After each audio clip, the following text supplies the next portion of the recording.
사랑하는 은혜와 진리 장로교회 교우 여러분, 어젯밤도 평안하셨습니까? 오늘도 하나님 앞에서 십자가의 은혜를 소유한 하나님의 자녀다운 모습으로 살아감으로 하나님을 기쁘시게 하는 여러분이 되시기를 주님의 이름으로 축원합니다. 오늘 새벽에 만나 본문은 창세기 18장입니다. 그 중에 16절부터 33절을 제가 읽어드리겠습니다. 그 사람들이 거기서 일어나서 소돔으로 향하고 아브라함은 그들을 전성하러 함께 나아가니라. 여호와께서 이르시되 내가 하려는 것을 아브라함에게 숨기겠느냐. 아브라함은 강대한 나라가 되고 천하 만민은 그로 말미암아 복을 받게 될 것이 아니냐. 내가 그로 그 자식과 권속에게 명하여 여호와의 도를 지켜 의와 공도를 행하게 하려고 그를 택하였나니 이는 나 여호와가 아브라함에게 대하여 말한 일을 이루려 함이니라. 여호와께서 또 이르시되 소돔과 고모라에 대한 부르짖음이 크고 그 죄악이 심히 무거우니 내가 이제 내려가서 그 모든 행한 것이 과연 내게 들린 부르짖음과 같은지 그렇지 않은지 내가 보고 알려 하노라. 그 사람들이 거기서 떠나 소돔으로 향하여 가고 아브라함은 여호와 앞에 그대로 섰더니 아브라함이 가까이 나아가 이르되 주께서 의인을 악인과 함께 멸하려 하시나이까. 그 성 중에 의인 50명이 있을지라도 주께서 그곳을 멸하시고 그 50의인을 위하여 용서하지 아니하시리이까. 주께서 이같이 하사 의인을 악인과 함께 죽이심은 부당하오며 의인과 악인을 같이 하심도 부당하니이다. 세상을 심판하시는 이가 정의를 행하실 것이 아니니까. 여호와께서 이르시되 내가 만일 소돔 성읍 가운데에서 의인 50명을 찾으면 그들을 위하여 온 지역을 용서하리라. 아브라함이 대답하여 이르되 나는 티끌이나 재와 같사오나 감히 주께 아뢰나이다. 50의인 중에 5명이 부족하다면 그 5명이 부족함으로 말미암아 온 성읍을 멸하시리까. 이르시되 내가 거기서 45명을 찾으면 멸하지 아니하리라. 아브라함이 또 아뢰어 이르되 거기서 40명을 찾으시면 어찌하려 하시나이까. 이르시되 40명으로 말미암아 멸하지 아니하리라. 아브라함이 이르되 내 주여 노하지 마시옵고 말씀하게 하옵소서. 거기서 30명을 찾으시면 어찌하려 하시나이까. 이르시되 내가 거기서 30명을 찾으면 그리하지 아니하리라. 아브라함이 또 이르되 내가 감히 내 주께 아뢰나이다. 거기서 20명을 찾으시면 어찌하려 하시나이까.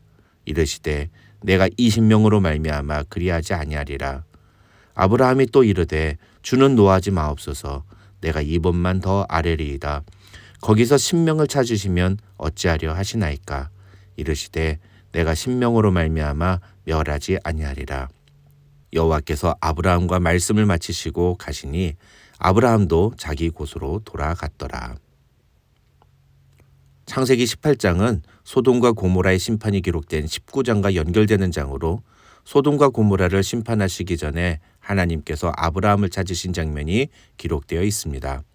창세기 18장은 크게 두 부분으로 나눌 수 있는데 그 두 부분은 각각 하나님께서 아브라함에게 전하신 메시지로 구분이 됩니다.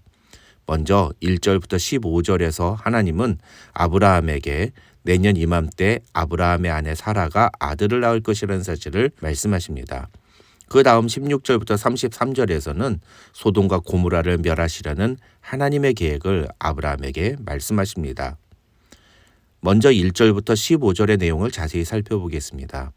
여기서 하나님은 나그네의 모습으로 아브라함을 찾아오십니다. 사실 이 부분은 지금까지도 구약학자들 사이에서 논란이 되고 있는 부분입니다만 결론만 말씀을 드리면 하나님이 두 천사와 함께 사람의 모습으로 아브라함에게 찾아오셨다고 보는 것이 옳은 해석입니다. 어떤 분은 2절에 등장하는 세 사람이 성부, 성자, 성령 삼위일체 하나님이라고 주장하기도 하는데 그것은 신학적으로도 절대로 옳다고 볼 수 없는 매우 잘못된 해석입니다.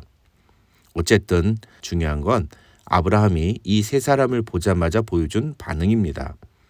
2절을 보시면 아브라함은 장막문에서 달려나가 영접하며 몸을 땅에 굽히고 그들에게 집에 들어와서 쉬고 가시라고 청원합니다.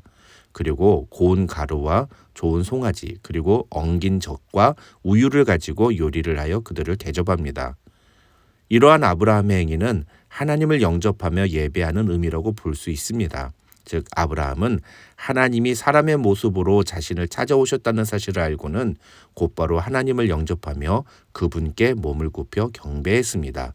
그리고 고운 가루와 좋은 송아지, 엉긴 젖과 우유로 음식을 만들어 대접했는데 이것은 곧 하나님께 드리는 아브라함의 예물이라고 볼 수 있는 것입니다. 하나님은 이렇게 자신을 바르게 대우하는 아브라함에게 중요한 메시지를 전달하십니다. 그것은 내년 이맘때 하나님이 반드시 다시 아브라함에게 돌아오리니 그때 아브라함의 아내 사레가 아들을 낳을 것이라는 사실입니다. 그런데 17장 17절에서 아브라함이 그랬던 것처럼 사라도 하나님의 이 말씀을 들었을 때 속으로 웃고 믿지 않았습니다. 아브라함이 그랬던 것처럼 사라도 현실을 생각하면서 하나님의 말씀을 믿지 못한 것입니다. 그러나 아브라함은 사라처럼 그렇게 하나님의 말씀을 불신하고 웃었지만 이내 하나님의 말씀에 순종하여 하나님이 명령하신 대로 집안 모든 사람들의 포피를 제거하는 언약 이행의 모습을 보여주었습니다. 학자들은 이런 아브라함의 모습을 두고 비록 아브라함이 백선화된 자신이 아들을 낳을 것이라는 하나님의 말씀을 들었을 때는 속으로 웃으며 불신했지만 그러나 거듭 이삭을 낳을 것이라고 약속하시는 하나님의 말씀을 들었을 때 그는 하나님의 약속을 믿었고 그 믿음을 따라 할례를 거행했다고 설명합니다. 그래서 나그네로 자신을 찾아오신 하나님을 아브라함이 보았을 때 그는 그분이 하나님이심을 직감적으로 알았고 그래서 하나님께 합당한 경배를 드렸다는 것입니다. 결론적으로 1절부터 15절에서 우리가 주목해야 하는 것은 자신을 찾아오신 하나님을 맞이하는 아브라함의 모습입니다. 아브라함은 바른 믿음을 가진 자가 하나님께 보여드려야 하는 바른 태도가 무엇인지를 보여줍니다. 바른 믿음을 가진 사람은 하나님께 바른 예배를 드린다는 것입니다. 그 다음으로 16절부터 33절에는 소돔과 고모라에 대한 심판을 아브라함에게 말씀하시는 하나님과 그런 하나님께 소돔과 고모라를 위해 간청하는 아브라함의 모습이 기록되어 있습니다. 여기서 제가 주목하는 것은 17절입니다. 내가 하려는 것을 아브라함에게 숨기겠느냐는 하나님의 말씀을 읽을 때 개인적으로 저는 마음이 뜨거워지며 아브라함이 몹시도 부러웠습니다. 이것은 하나님과 아브라함이 얼마나 친밀한가를 보여주는 모습이기 때문입니다. 흔히들 영성이라는 말을 많이 사용합니다. 그래서 영성을 키우기 위해 훈련을 해야 한다고도 말합니다. 그런데 여러분, 영성이라는 게 도대체 뭘까요? 한국적인 개념에서 영성은 돛 닦는 겁니다. 돛 닦아서 영적인 능력이 높아지는 것, 그런 사람을 흔히 영성 있는 사람이라고 생각합니다. 하지만 성경에서 말하는 영성은 하나님과의 친밀함을 의미합니다. 성경에서 말하는 영성은 인간이 스스로 어떤 경지에 올라가는 것이 아닙니다. 무슨 40일 금식 기도를 하거나 산에 들어가 산기도를 하면 영성이 올라가는 게 아닙니다. 기도는 하나님과의 관계가 친밀한 사람이 보여주는 자연스러운 반응입니다. 하나님과 사이가 가까우면 하나님께 자주 나아가 하나님과 대화하게 됩니다. 그것이 기도입니다. 그런 사람은 어떤 상황이 되면 다른 것에 방해받지 않고 오직 하나님과만의 대화의 시간을 갖기 위해 따로 시간을 정해서 기도의 자리로 나아갑니다. 그러나 그 모든 것이 가능한 것은 하나님과 친밀하기 때문입니다. 하나님과 친밀하지 않은 사람이 기도 시간을 따로 정해서 기도하는 습관을 가질 리가 없습니다. 아니, 하나님과 친밀하지 않은 사람은 절대로 평소에 하나님께 기도하지 않습니다. 아무리 어려운 일이 다가와도 기도하지 않고 자기 힘으로 문제를 해결하려고 노력합니다. 어떻게 보면 오늘 본문 23절부터 33절에 기록된 아브라함과 하나님과의 대화는 일종의 기도라고 볼 수 있습니다. 소돔과 고모라에 대한 부르짖음이 크고 그 죄악이 심히 무거워서 이제 소돔과 고모라로 가서 보고 그 성을 멸하시겠다고 말씀하시는 하나님의 말씀 앞에 아브라함은 소돔과 고모라에 남아있는 의인도 함께 멸하시려 하시나이까라며 하나님께 중보의 기도를 드립니다.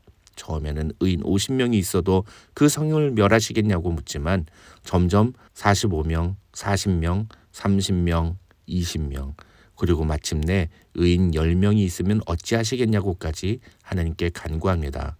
그러자 하나님은 그런 아브라함의 기도에 응답하시며 소돔과 고모라에 의인 10명이 있으면 그 성을 멸하지 않으시겠다고 말씀하십니다.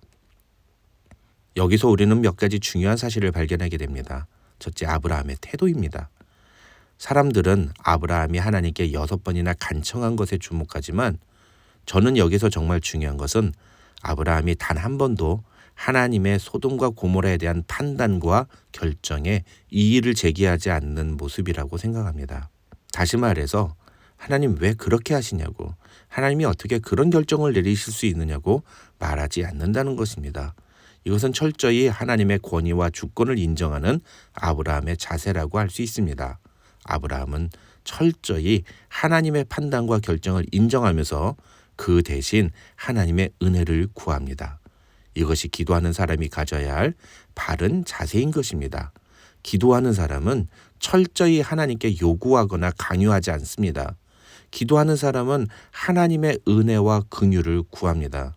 복음서에서 예수님이 병을 고쳐주신 수많은 사건들을 가만히 살펴보십시오. 대부분의 사람들이 예수께 외친 것은 우리를 불쌍히 여기소서라는 말이었습니다. 그것이 기도자의 바른 자세이고 오늘 아브라함이 하나님께 보여드리는 태도인 것입니다. 둘째로 우리가 오늘 본문에서 발견해야 할 중요한 사실은 기도에 응답하시는 하나님의 모습입니다. 20절과 21절을 보시면 하나님이 지금 소돔과 고모라로 가시는 이유는 소돔과 고모라의 죄악으로 부르짖는 자들의 기도에 대한 응답이었습니다. 그리고 하나님은 아브라함의 거듭된 간청에도 한 번도 노하지 않으시고 아브라함의 간청을 모두 다 허락해 주십니다.